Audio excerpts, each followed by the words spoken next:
Well, one of the guys that I worked for who was just such a terrific man was R.C. Wells. Everybody knew him as Charlie Wells, and he was terrific.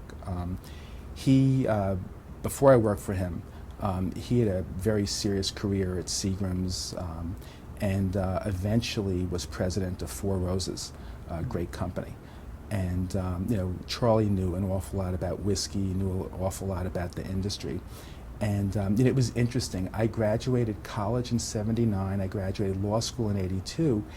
And the whiskey environment then in the United States was totally different, than it is today in 2014. It was quite depressing then. It's almost like there was almost a virtual depression in the brown goods business. I remember being on I-95 in Charlie's car in Connecticut, and we passed a really long funeral procession, and Charlie turned to me and said, "There goes another brown goods drinker." That's sort of what it was like. I mean, things were just really in a free fall. So it was a very different environment than what we fortunately see today. Was Mr. Newman also a mentor? Yeah, very much so. I mean, I had actually done business with Dick Newman previously. I knew him, well before I was getting started with Michter's in the '90s. And when I wanted to start, I always loved whiskey, I always loved bourbon, always loved American rye. And when I wanted to start a little whiskey company in the 1990s, Dick was the person I looked to.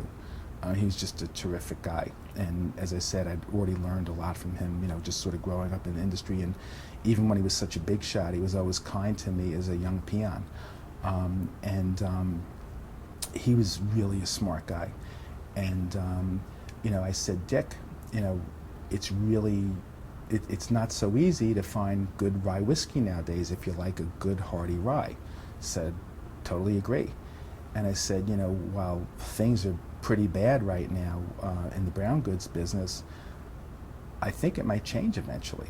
And he said, "I agree. I think it will change eventually." And I said, "Well, let's start with the rye."